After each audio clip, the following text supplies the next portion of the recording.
Guys, let's go! Flex lang muna natin itong ating building quarters dito sa Santa Irene Central Elementary School. Ayan guys! So, kita nyo. Kaya i-flex ko ito kasi napakaganda ng venue guys. Late upload nga lang, pero sige lang guys. Tingnan nyo oh. Maraming taga Surigao del Norte ang nagpa-picture kasi dito nga kami nakatira ngayon guys. We are here in Santa Irene Central Elementary School, and look at that. See how beautiful is the entrance pa lang. Kahit hindi kami nananalo guys sa best in billeting quarters, pero nakaka-proud itong aming billeting quarters. Ayan o, may paikot-ikot pa sa ibabaw. Ayun si Sir umakyat para lang magkaroon ng motion ang ating logo. Ayan sa ibabaw, umiikot-ikot yan. I-flex natin yan guys. Surigao del Norte Division is housed in Santa Irene Central Elementary School in Prosperidad Town, province of Agusan del Sur, for the Caraga Regional Athletic Meet or Athletic Games 2024. Ayan guys, nagsiakyatan pa sila ni Sir para lang mapaganda ang ating logo at pergola. Ayan guys, so ang building nila. Ayan, dyan kami kumakain guys. Dyan sa building na yan, masarap kumain kasi maganda ang pagkagawa, ang ambience niya. Ayan, parang festive talaga ang mood. Kasi festive naman talaga ang dating. Ayan, may parking lot dito sa loob. Meron din parking lot sa labas. At marami silang mga reading sheds na pwede nating pagtaguan para hindi tayo masyadong mainitan. Lalo na yung mga bata. Kasi mainit ang panahon. Ayan, sila si Sir. Dito sila nakahouse sa Transportation Committee. Ayan po sila. Ayan, ready sa pag-entertain sa mga bookings for transportation. At yun, yung mga nakapark dyan kasi merong malaking punong kahoy na pwedeng pagtaguan habang mainit naman ang araw na sumisikat. Kaya ayan guys, dito tayo muna at check natin yung mga nakatambay dyan para sa lahat. Kasi ang aliwalas, ang luwag, napakagandang ambience. Kaya maswerte kami at dito kami na i-house. Ayan na sila si Ma'am at yung mga bata, ready na sila, mga coaches natin at mga players waiting for the transportation to be transported to the respective venues in the playing field somewhere in Prosperidad or in Patinay, Prosperidad, Agusan del Sur. And in the other areas, you also have playing venues in San Francisco, Agusan del Sur, and in Rosario, Agusan del Sur. Marami kasi guys ang venue kasi maraming ang games dito sa ating Regional Athletic Games 2024. Aya nakita nyo? Masyadong maluwag talaga. Puntahan natin doon sa kabila, sa likod. Nandoon sa likuran guys, yung talagang kitchen at saka meron pang isang dining area doon. Malapit sa may canteen nila. Ayan yung ating mga athletes at mga coaches. Ready. Naka-uniform palagi. Ang ganda rin ang aming uniform ngayon guys. Medyo may pagkamaputi kaya medyo malamig sa mata, malamig sa katawan. Lalo na ngayong mainit ang panahon, masyadong mataas ang ating heat index. Umaabot ng 42 hanggang 47 degrees ang ating heat index. Kaya mga bata medyo komportable doon sa kasuotan nila. Yan, dito tayo umikot tayo ng kaunti para makita naman natin ang ating mga buildings dito. Ano pang mga facilities? Ayun, may gym doon sa likod. Doon naman ang dining area para sa lahat. Yan.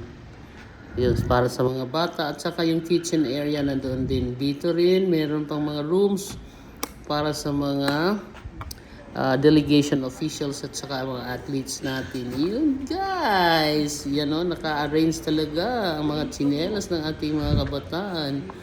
Nakahilera, maganda ang kanilang pagkapwesto. Ayan, kita nyo.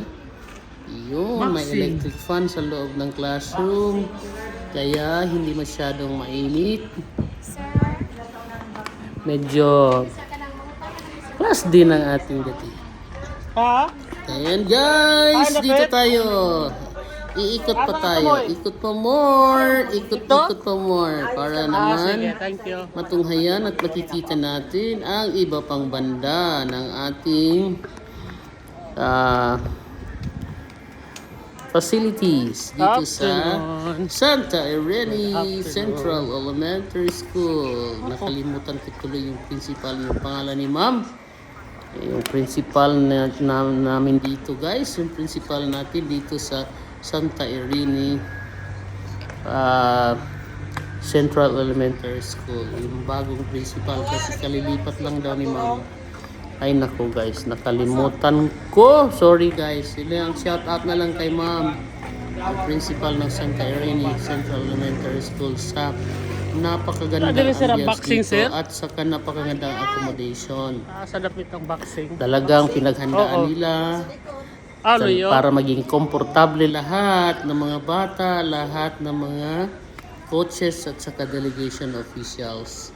Kaya salamat po sa inyo ma'am, sa inyong walang sawang hospitality para kami ay magkaroon ng comfort and security dito sa inyo. Lalo-lalo rin sa kanilang barangay captain, saka iba pang mga barangay officials, ang ating mga PTA officials na tumulong din para magkaroon tayo ng safe and comfortable model, ma'am. quarter. Ayan o.